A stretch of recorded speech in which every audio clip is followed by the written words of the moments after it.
Sa aking paglalakbay sa iba't ibang sulok ng Pilipinas, may ilang lugar na hindi mo basta malilimutan at isa na rito ang Ilocandia.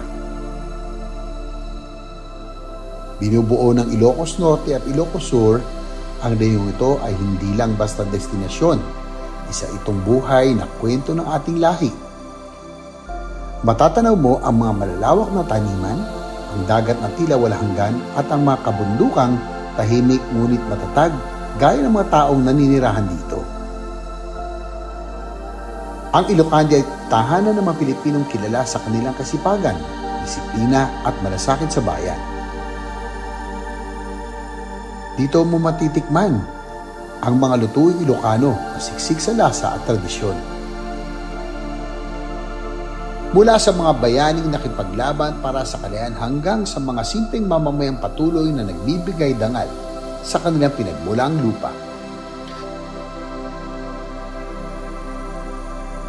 Dito mararamdaman ang tibok ng kasaysayan sa bawat lumang simbahan at pakasaysayang kalye.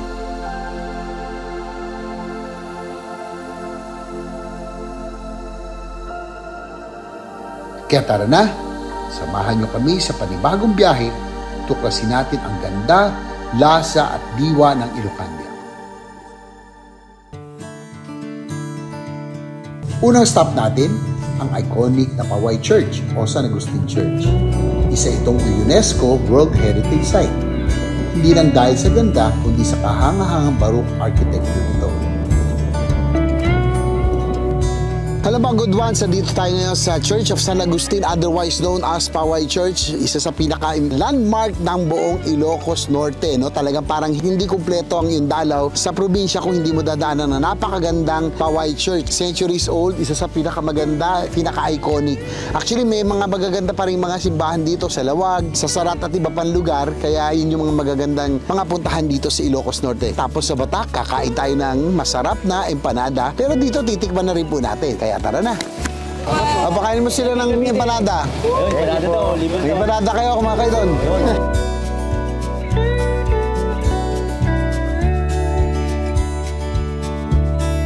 Ay, nag-picture nga tayo dito, mami sir. Yan ba? Ito na. Kumana. Suchabilito. Oh my gosh. Oh my God.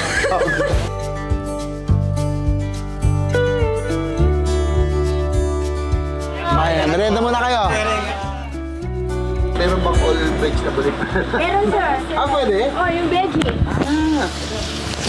Ay, naku, laging masarap ang empanada. Paborito na pag nasa Ilocos, no? Pero meron silang bago, yung veggie empanada para sa mga naging health conscious na tulad ko. At least pwede pa natin ma-enjoy yung Iloco empanada na vegetarian, no? Veggie empanada.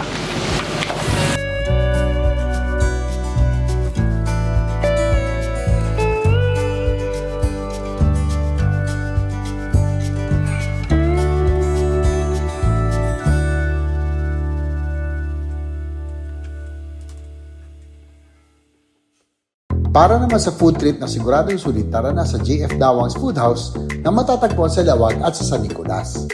Kilala ito dahil sa kanilang authentic Ilocano dishes. Walang katulad ang sinanglaw, igado, kilawin at crispy dinuguan. Siyempre si Atty. Jeng ang Ilocana. Ito, Atty. Jeng. Tinuno. Ito, igado. Yun, masarap yan. High power din, yung mga laman loob. Crispy dinuguan. Crispy dinuguan. Si Vivian, kumakain dito pa rin, di ba? Ay, ganun. Masarap kasi dito. Ito, papaitan. Ito tawag sa Ilocano. Paksiw. Paksiw. Mamaya magpapakbet tayo. Let's eat. Kain tayo sa Lawang. Hindi mo, no? Ano ko papaitan? Slime.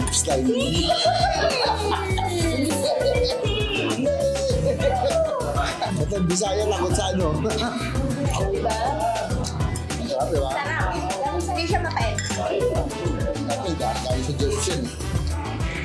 Galing sa stomach na.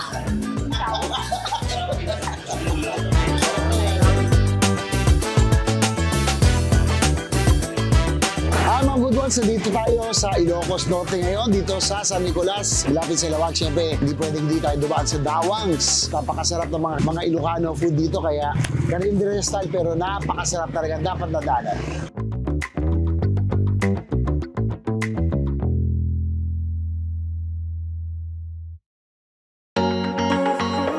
From history at food finds, punta naman tayo sa dagat. Hindi pwedeng palampasin ang pagudpud.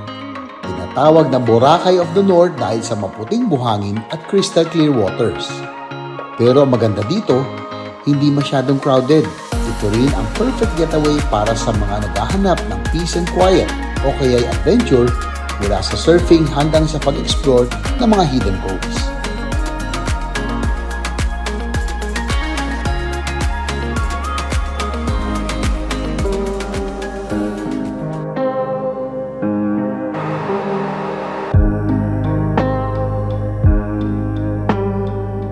Next up, the breathtaking Patapat Viaduct.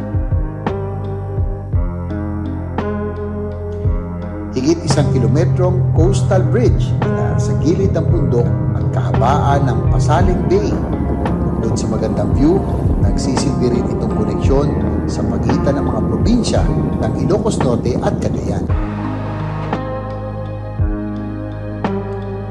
Ang tulay din na ito ay matatagpuan at tinayo sa paanan ng bundok Patapat kung saan matatanaw ang kahangahangang tanawin ng West Philippine Sea.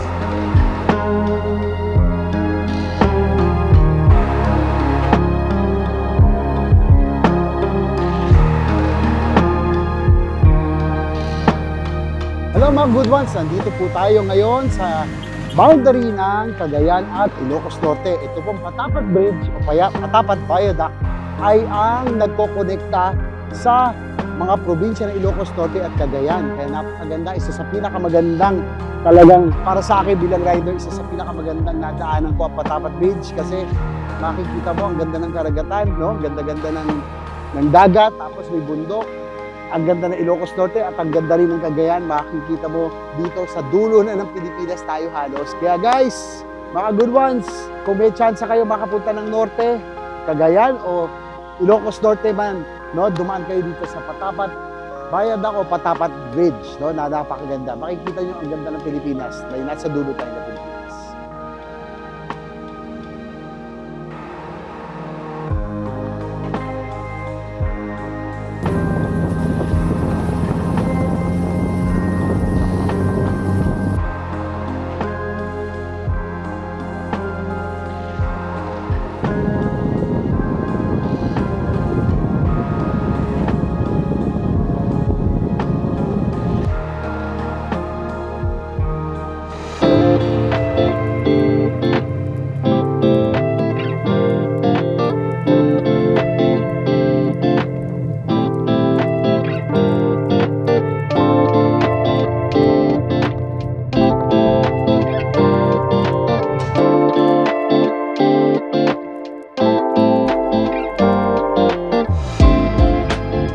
Sa Burgos naman makikita ang napakagandang Kapurpurawan Rock Formation.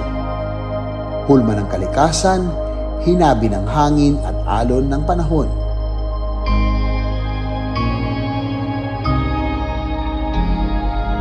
Purao sa Ilocano ay puti, kaya naman kapansin-pansin ang kakaibang ganda ng batong ito, para kang nasa ibang mundo.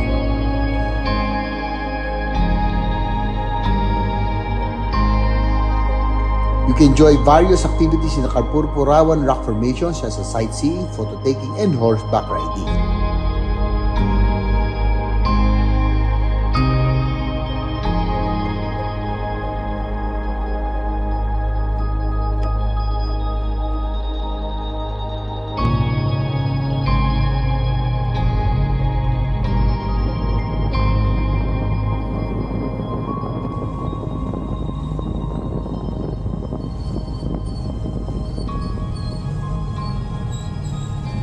Di kalayuan dito ang Cape Bohiador Lighthouse.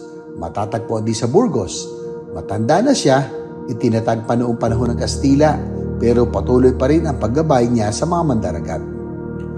Unang naliwanagan ng parola noong 1892. Hi mga good ones, dito naman tayo sa Cape Boyador, no? Isa sa pinakamagandang lighthouse na inyo makikita sa buong Pilipinas. Nasa tuktok siya ng bundok. Of course, nagsuserve siya as guide sa lahat ng bumabiyahe, lahat ng seafarers. Dito po ito sa bayan ng Burgos, dito sa Ilocos Norte. Napakaraming magagandang lugar talaga rito sa Ilocos. Magandang puntahan itong Cape Boyador, magandang kanilang history. Mga good ones, Cape Boyador dito sa bayan ng Burgos sa Ilocos Norte. Nakatayo ito sa bundok ng isang burol kung saan matatanaw ang napakagandang Cape Boyador. Isang mahalagang ruta noon ng mga sinaunang galyon. Hanggang ngayon patuloy pa rin itong naglilingkod, ginagabay ng mga barkong pumapasok sa Pilipinas mula sa Ilaga at nilalayo sila sa mabatong baybayin ng Burgos.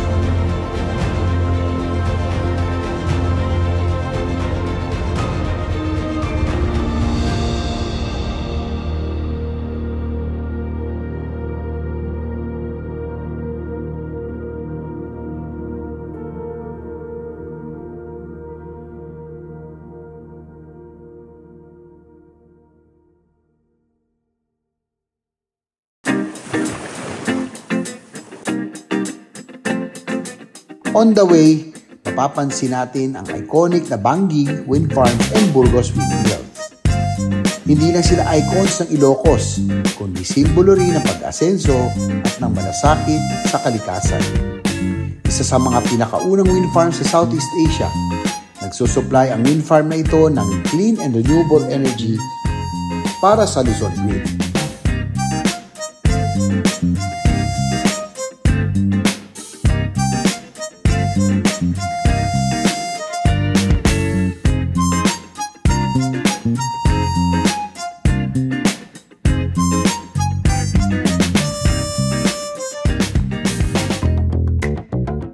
At kung ang hanap mo naman ay ang mga Ilocanong pagkain, swak din ang La Preciosa sa Lawag City, home of traditional favorites like Pagnet, Empanada, and their famous carrot cake.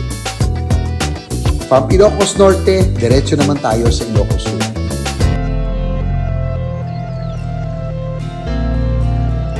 Halos 2 oras mula Vigan, mararating mo na ang Pinsal Falls sa Santa Maria, Ilocos Sur, ang pinakamalaking talon sa buong Ilocos Region. Sabi ng alamat, hinulbarang ito ng mga higante. Pero may perfect spot na ito para sa mga gustong mag-chill o mag-picnic. Hi mga good ones, nandito po tayo ngayon sa Pinsal Falls. Napakaganda nito, no? Dito sa bayan ng Santa Maria. Dahil summer ngayon, medyo mahina ang tubig. Pero bandang December, January, malakas na malakas na napuntahan ko ito minsan. Napakaganda tignan. Pero kung pupunta kayo ng Vigan, napakalapit lang nito sa highway. Mga 8 kilometers na pasok nyo, maganda naman ang kalye. Pwede nyo puntahan. Pwede kayo magbalsa, mag-picnic dito, no? Lalo na pag peak season. So maganda rito. Ito yung isa sa mga hidden treasures ng ating bansa dito sa Santa Maria, dito sa Ilocos Sur. Lake Pinsal Falls, one of your stops going to Vigan or ito Ilocos Norte.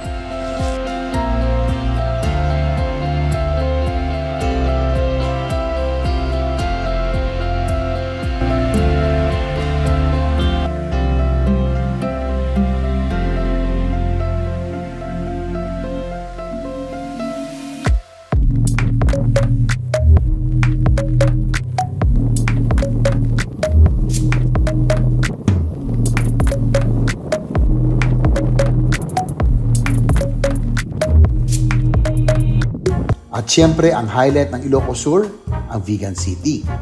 Isa sa pinakamatandang lungsod sa buong Pilipinas.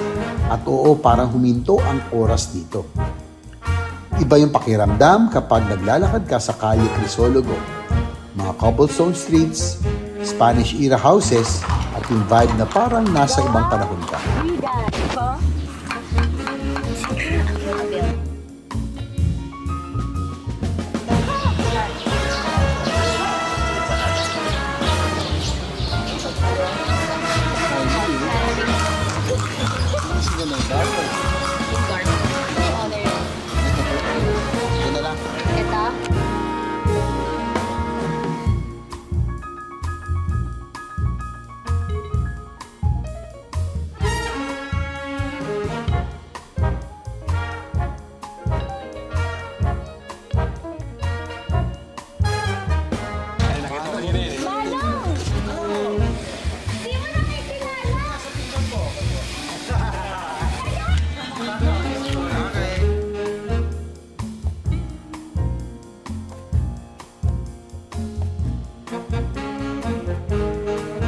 At syempre, hindi kumpleto ang vegan experience kung hindi mo susubukan ang Irene's Empanada.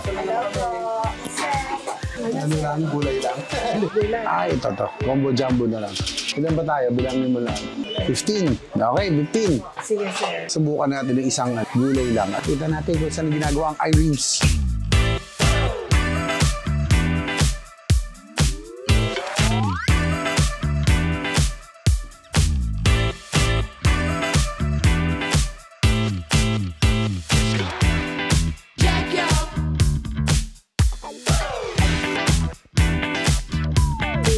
Irene's Empanada. Ano to? Jumbo combo naman. Real. Pang ilang beses na natin dito? Mga 10 beses na yata ako dito, no? Kasi masarap talaga eh. Yan. Yung kanila, walang atsete, walang coloring. Yan. Laki, no? Sa loob. Yan. Meron siyang papaya, toge, at syempre, itlog at vegan langgonisa. Kasi nasa vegan tayo. Vegan talaga order ko eh, yung vegan. Kaya lang, nasa vegan tayo. Kaya kailangan may vegan langgonisa. Minsan-minsan lang. Inet. Dapat. Sarap pa rin. Parang kahit ilang beses na dito. Sarap pa rin, no? Price reveal, 150. Ganito kalaki. Jumbo combo. Ito, vegetable only. Kaya pwede sa mga healthy living. Yan. Yun dapat atin. Pero minsan lang naman, make it count. Cheat day. Talaga? Kailan kaya yan? Ito lang. Sa Ilocos, bawat tanawin, bawat pagkain, bawat kwento, bumabalik tayo sa kung sino tayo bilang Pilipino. Kaya sa susunod mong lakad, balikan mo ang Ilocandia. Hindi lang para magbakasyon, kundi para muling matutunan kung gaano kayaman ang ating kultura at ganda bilang isang bansa. Agyamanak, Ilocos Norte Tourism, Provincial Government of Ilocos Norte, at Provincial Government of Ilocos Sur, at syempre ang City Government of Vigan sa mainit na pagtanggap at sa pagpapanatiling ligtas ng Ilocos para sa mga turista. Through the Philippine Motorcycle Tourism, hindi lang natin nasusulit ang mga biyahe, kundi nakakatulong din tayo sa local businesses at sa pag-promote ng ating heritage. Kita-kits sa next adventure, mga good ones! Ride safe, support local, and discover the Philippines one ride at a time.